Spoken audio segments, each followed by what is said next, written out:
Hey, Toby, thanks very much for joining us at bmxultra.com. Cool, glad to be here. Today, I wanted to talk to you a little bit about Frogtown. It seems to be coming up quite quickly. Can you explain to the uneducated what Frogtown is? Yeah, so Frogtown is a retro style race that it's on a track that was from the late 70s, early 80s in Angels Camp, Northern California. Frogtown, I think, is it's where I want to say that Mark Twain wrote some books. So this is where Mark Twain's area was, and it's very hilly. The geography is very diverse. It's very hilly and bumpy and grassy, you know. But they built a track in a fair, late 70s, early 80s or something when it started. I don't know how long it went to because I'm not a NorCal guy, I'm a SoCal guy. But Todd Huffman and a few guys from up in that area who raced that race back then decided to just basically put a race on the same field, which is basically a parking lot for the fair. And most times when they went there a few years, this is to be the third one we're going to, they went there, some of the berms were still kind of there, even though the tractors had mowed it over, but some of the shape was still there. Very downhill. It's got a grassy field in most time. So they come in, they finally put a permanent starting pad in, cement one. I think the first year was the first thing they spent the money on. They got a starting pad at the top. They basically just kind of scraped the grass away and built a couple little berms and a couple little jumps, like very old school. And it's downhill. And one of the turns they wanted to build a berm on, but they didn't have time the first year, which became this off-camber turn. And that's where all the action wound up being, where all the taking each other out and all that started happening, you know? So obviously your flat pedals, you big aggressive tires because it's just loose dirt. There's a big old rock in the first turn. You go around this tree. So anyway, so yeah, it's been quite. The first one I didn't race. It was raining and stuff. I just went to go see what it was about. It was raining, but they had a pretty good turnout. But last year it was like a lot of guys came, and it was a full-on brawl. It was extremely hot. I think we were 100 degrees. And it was a brawl. I mean, especially the class I was in. It was 54 guys in my class or something. We had 8 semis. I don't know the math, but something like that. I know we had 8s. Which is like, what? 3 motos, 8s, quarter, semi, and a main, right? It went over 2 days, so it wasn't too, I was able to get through because they didn't make the main. And but it was like me, Stu Thompson, and I forget the other guy's name, which was right before we went to start. This guy was winning his motos. I was winning all mine. Stuart was winning his. And this is basically any age. The only requirement was the 26-inch modern bike, or 26 and above inch modern bike, or 24 and above modern bike. Because they had the old school bikes. Stuart raced his old monoshock and all that, and which is quite fun to watch. And he used to doing 2 classes was quite tough. But our class was the most competitive, and it wasn't about the age. So it was really cool because Stuart and I, in our 60s at this point, right, were able to make the main event. And there was a lot of young kids in the race and all that, and a lot of, you know, ride out guys or whatever. But there was a guy that was winning his motos who were a 24-inch bike. And before the race started, he goes, "Hey, I just want to tell you guys, I raced 24 nationals last year." So it was like, so we're like, what? You know, I haven't been on a BMX bike in a long time. I mean, maybe 13 years or something. So anyway, yeah, so it was all down to that last off-camber turn, me, Stuart, and that guy, and we all bumped each other, and some of us went down, some of us made it through. I wasn't the one that made it through, but I almost won the thing, which was pretty cool. But yeah, but the course they just laid it out in this whole thing and just piled some dirt in the corners and slippery, dusty, you know, just old school BMX flat pedals, and had a water hole jump, which was kind of fun. And it was funny, you came out of the off-camber flat turn, and you had like 2 or 3 pedals before you could hit the water hole jump, which was just enough to make it. And if you didn't, I mean, you're in the water, right? So yeah, and then anyway, so that was really good. The race was probably double what it was the year before as far as, you know, turnout. This year it's all different, and I don't know. I know everybody's training. People have been in, ex-racers have been in here trying to get cranks off me and all this kind of stuff. So yeah, it's going to be a. I don't know what to expect. I think they're adjusting the classes a little bit because, you know, in my class was trying to be this old, you know, not retro guys, but old guys from the past, you know, from my class, the top guys back in the 80s, but it was just piled everybody by the bike. So I don't know what they're going to do this year, but a lot of guys are coming. So we had a race called Dirty Fest, which was very similar a few months ago. which was put on by Mike Miranda and Eric Carter. Eric Carter killed all of us because he was 10 years younger. He was just riding really smooth. But yeah, it was the same kind of concept. Me, Stewart, Eric Carter, a couple young guys, Jason Richardson. One of Eric's kids actually made the main, but there's only 6 of us in the main. That really small gate. But same thing, they just carved just something out of the ground. Both these were downhillish, and yeah, so it's kind of becoming a cool thing. We're riding. I don't want to say they have the retro bike class, but I'm riding a modern racing frame, right? Retro frame with all box components on it. So I took this 26-inch retro frame, which is modern geometry, right? And then I applied 20 mil oversized, all the boxes, technology and what box does to this bike, and the bike's fantastic. The frame's a little flexy now that I put all this modern parts on it, but yeah, it was fun. The bike ride's fantastic. I'm having a good time at it, and it's not easy, man, because you're sprinting, and when you go against a guy like Stewart, who's in really good shape, it was tough. But yeah, it's going to be interesting this year. I expect at least a third more people, if not double, right? Than last year, because I know a lot of the guys that I know that are going, and the hotel rooms are booked and all that. It wasn't like that the first 2 years. So everybody's talking about it. My wife and I run BMX Actions, a nonprofit, so they're heavily involved. We got Bob Osborne to come out. He's going to be a guest underneath our tent. He's actually writing a Dear Whiz column for the magazine we're going to produce there. So everybody's coming to this thing. Everybody's excited about it. So yeah, we'll see. I think USA BMX is going to come out. BA and the owners are going to come out and see what it's all about, because actually BA, the owner of USA BMX, his brother had put one on in Texas about 2 months ago, and it was a Dirty Fest, I think they named it. I was supposed to go, but I was at Eurobike. I couldn't get back in time to race the race, but yeah, so it's kind of popping up everywhere. And will USA BMX, embrace it and put on more? We'll see. I don't know, but yeah, it's gonna be a big deal for sure. It seems to have an appeal with the old school guys. Do you think some of the new schoolers are curious about what all the fuss is about? Yeah, I think the biggest part of our class, because from us guys like me, Stuart, and all that, there was only a few of us.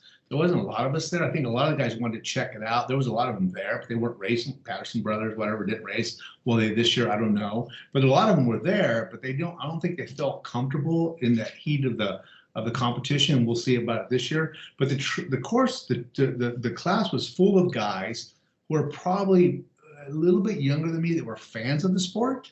Right? They weren't really big names in the sport. They were maybe they raced back then, but that was the bulk of the class, was guys who just loved the sport or remember back in the day, who happened to have ride out 26 and 29-inch bikes. But that was, yeah, so back to your question, yeah, I think that's really is the people that are checking it out the most, is the fans from the past are able to come out and do what they couldn't do maybe back then, right? So, yeah. What do you think it is about Frogtown that excites people so much? It's got to be the old school type racing, the track, the flat pedals, right? I think, the new school tracks are so developed and so groomed and all that, right? There's designing tires for that is a difficult thing. So yeah, I think that it's just old school. It's a good vibe. There's not a lot of pressure. Autograph sessions, and there's the old school swap meet and prize show where they show the old school bikes and win prizes. But I think it's just a no pressure, let's have fun kind of thing. There's no money on the line. I guess there was a pro class, but I mean, it was just a fun thing. But it has to be this slightly downhill track. It's almost like a mountain bike track. I mean, I thought at one point, do I need shocks? Because it's bumpy, right? So I think that's it. I think it's just that old school vibe and that old school track, flat pedals and slippery corners, right? So you said you hadn't ridden for about 13 years before you raced the last one. What was it that made you think, gee, I need to race this? I think trying to promote the brands more than anything, and I just kind of wanted to try it, and I was probably dared, I don't know. But I put the bike together and I went out to the local track here in Bellflower, which the girl Tammy here works there, runs it. And I was horrible. I put the wrong gear. I didn't know what I was doing. I felt like hell. I'm like, what am I doing? But I got to Frogtown. I figured that out. I changed the tire and changed my gear and got the bike, as best as it's going to be for that event. And once I went down the track, I had a blast. Other than 109 degrees on the practice day or some crazy things we were racing in, but no, I just it was fun. And at that point, I'm gonna have fun at this, right? I was doing one pedal starts, didn't need to. The gate could hold you up, but I just didn't feel comfortable balancing. It's like, I'm just gonna do one pedal starts. Who cares, right? And actually, my starts were better than they were when I was a racer, so I was getting okay starts. But I think it's just that. It was just that people are coming there to have a good time and remembering the past. And they're all, everyone's getting older and probably has a little bit more time in their lives, maybe a little bit of money to spend on a hotel room, or that kind of thing. And we're just coming out and getting together and having there's parties every night. Patterson's has a party. There's a VIP party that's put on by the organization. I think Mike Miranda's having one at a bar now, I heard. So it's just, you have fun. You go out with everybody you remember from the past and have a good time. So. Do you think events like this might get some older guys out on 26-inch bikes and maybe even bring them back to a modern day racetrack after they've tried some of these type of events? Yeah, I thought about that too, because when I took my 26-inch on a modern track, the first time I thought it's a little too big for the track. As I went through the hoop-de-doos or whatever we call them nowadays, the quads or the six-packs or whatever we call this stuff. So I thought the bike was too big for that. So I don't know. I think that if I was going to do that, I'd go back to a 24 if I mean to do that. But I was hoping the same thing. I hope the guys were going to come out and do more. And we are seeing a lot more of an older crowd at the races, guys that are 10 years younger than me that didn't get to do it when they were a kid. That seems to be popular in the U.S. But it's just guys are coming out for sure. And the big bikes are not, it's definitely helping, because it's a lot easier to ride those things, right? We did have a look at your bike last year when I was over in California. Have you made any changes to it since then? No, well, at Dirty Fest, yeah, I changed the tires out at Dirty Fest. So at Frogtown last year, I ran a box race tire in the back. It wasn't the best. I probably had a little bit to do with that slide out and that flat turn, But I did change the front tire at the race and got the gearing right. And so this year, when I was at Dirty Fest, I took the front tire off the front, put it on the back, and I had gone to Sea Otter a few weeks before that and met my guys at Kenda, who sponsor us a little bit here, and got basically a mountain bike tire and put it in the front. So I basically had two aggressive tires because it was just a slippery, it was a mountain bike car. It was bumpy and slippery. And the first turn had braking bumps that were at least 6 inches high, So and it was funny. The first time I went through it, I was trying to go fast, and man, I'm thinking my feet are coming off. It's just that bad. But no, just a tire change really that I did. I'm probably going to leave that. I think I could probably go to the faster tire in the back, but I don't think it's going to help me much. So I don't want to work on my bike. So. What would you say to somebody who was thinking about competing but wasn't quite sure? They're just sitting on the fence. I think, it's a good question. That's a good question, because a lot of the ex-pros, and I'm not going to name names, did not race, right? Some that did got whooped because it was all these young guys, names that were really competitive back in the day got whooped. And there was 18-year-old, 16-year-old kids. I think it was a 15-year-old kid in a race, right? On a big modern, because it was about the bike, not the rider. But when it came down to the main, and guys like Stuart and I who had that first sprint, that first ferry sprint, a 15-year-old kid didn't really have that experience other than the one fast guy had been racing a bunch. But I think for those guys I think they're going to come off the fence this year. They're going to do it because they saw how much fun it was, right? But we also had guys who came to race last year who saw how fast it was and actually decided not to race. All right. Yeah, because our class was pretty fast, right? They knew they were going to win, but it was more like, okay, I tried the first two motos. The third moto's on Sunday. They went home because, I'm not competitive, right? But I think we're going to see a lot more guys come off the fence. I think it's pride. Is it going to be ego and pride? It's going to be part of that reasoning why. I know guys are training for this. I know they are.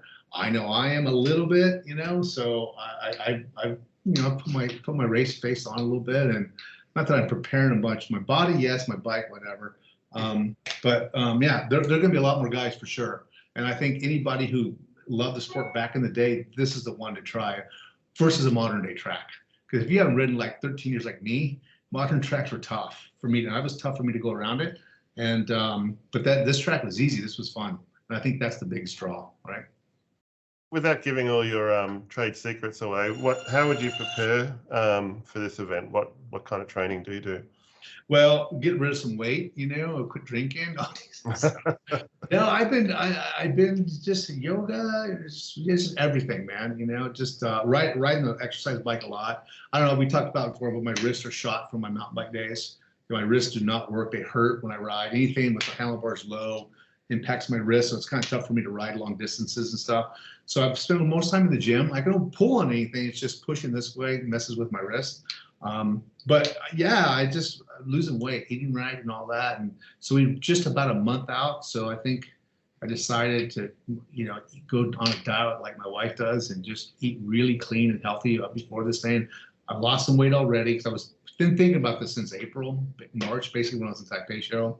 Started getting ready for this thing. I knew it would take a long time, but I'm definitely fitter than I was last year for sure. And I'm sure a lot of guys are gonna be fitter than last year. Do you think you'll carry on the diet and the training and stuff afterwards, just as a general fitness thing? Yeah, it's I feel a lot better. I've been sitting at this desk for my last company, now this company, 20 years now, and it's like I sit here a lot. That's the biggest part of the problem, right? I like food. I like to have my wine at night. So, but yeah, I feel much better for sure, and I will continue on. I don't know if the same level, probably, maybe, I don't know.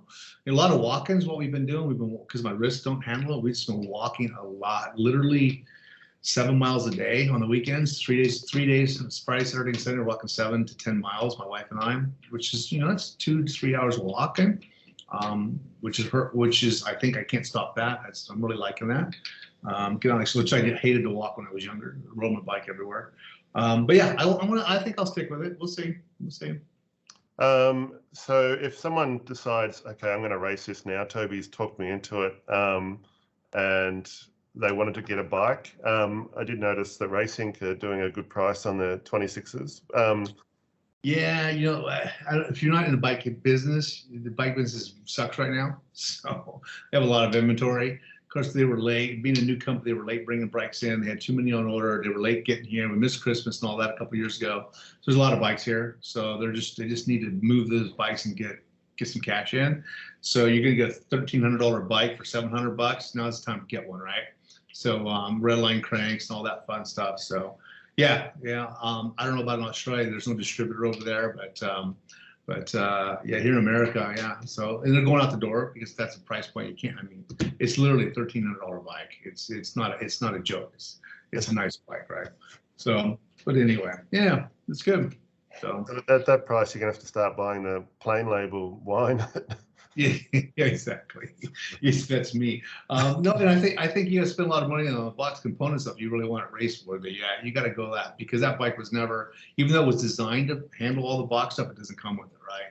Yeah. That's a whole other number. I mean, if you outfit a bike, a BMX bike with all the box stuff, it's a couple $1,000 more than a bike, right? So, but yeah, I do want to say something. I don't know if we're going to be close to it, but I want to say that thanks to Advanced Traders in Australia for being the box supporter of all that, and it's important for us. Australia's a good market. I love you guys down there. I'm trying to find a way to get myself down there, and I'm hoping you guys maybe put some of these races on. I know that some of the guys have made their way over, Mike Miranda, Mike Buff, and all that, and since I was the first guy there, I think, oh come on, someone's got to want me down there. But Raleigh doesn't exist. Is that right, Shane? They don't really exist in Australia anymore? I think they did a retro reproduction bike recently, but I'm not sure if they're available here. Okay. Yeah, that's who brought me down there, with the wagon wheel. We talked about that story in the past, but yeah, I want to find a way to get down there. So maybe this will be my entry back to Australia, right? Which is important to box and stuff. So there has been quite a few old school shows where they'll have a weekend where there'll be a dinner and they'll have, say, like you said, Mike Miranda doing a presentation. I think he's due out again this October. Okay. And then the following day they'll have a bike show and then they'll have a ride out. So, a big 3 days.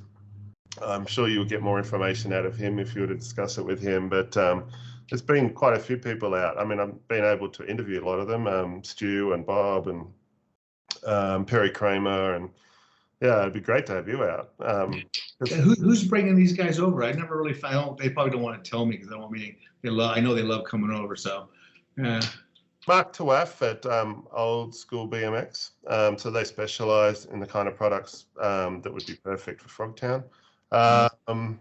And who else? Glenn Bellinger, who I think he works with a guy named Peter Asprey, and they do.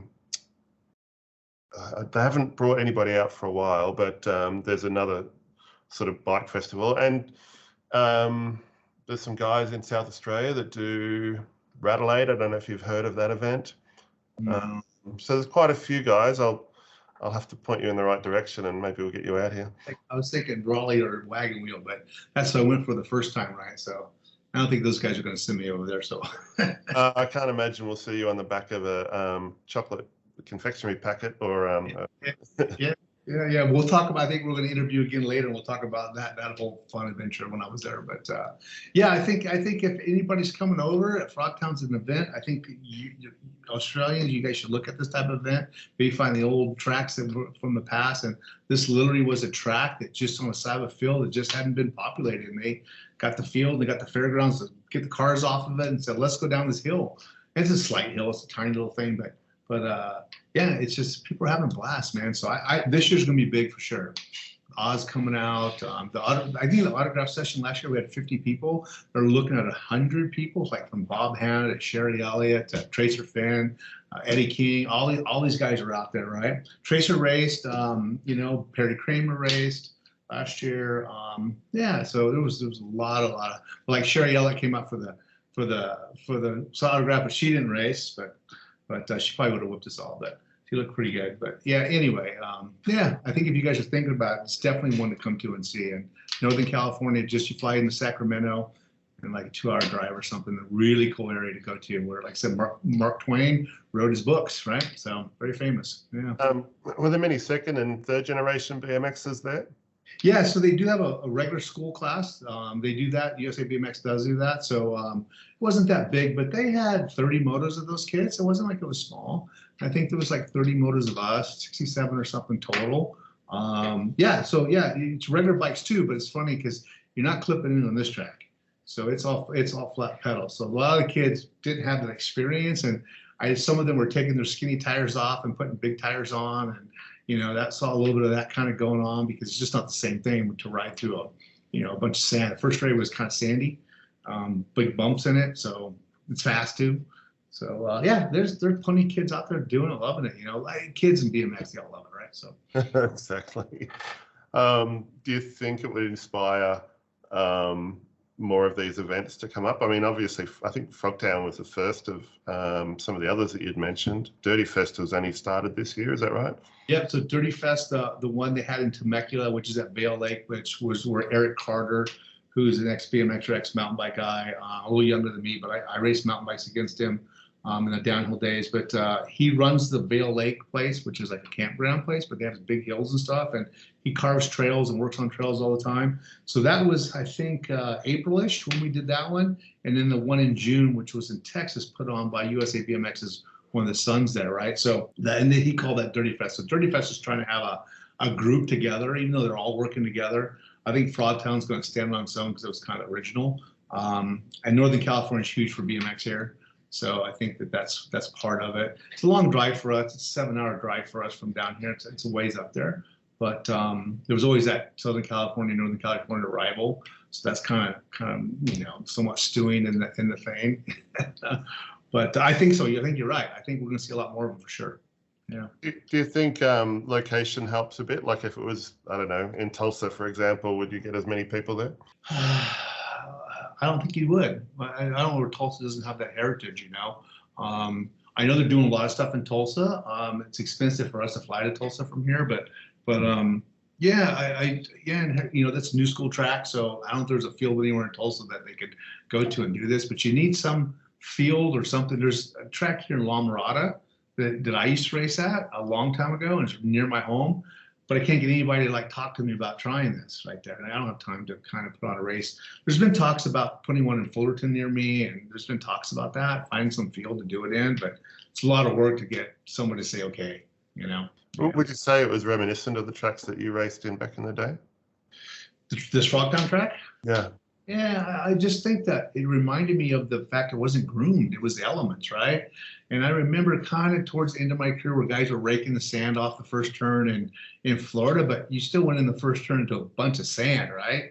And you know, a bunch of bumps and stuff. So it was a race in Knott's Berry Farm that there was a built track there that Stuart and I was going at it back in the day, a really good race. And it was muddy the day before, and the bumps were there. They had literally breaking bumps going into corners, and that's whole other story where the race was won and lost because of braking bumps. You wouldn't see that on a modern track, but I think that's what I liked about it the most is it brings back those days of just you're with the elements too.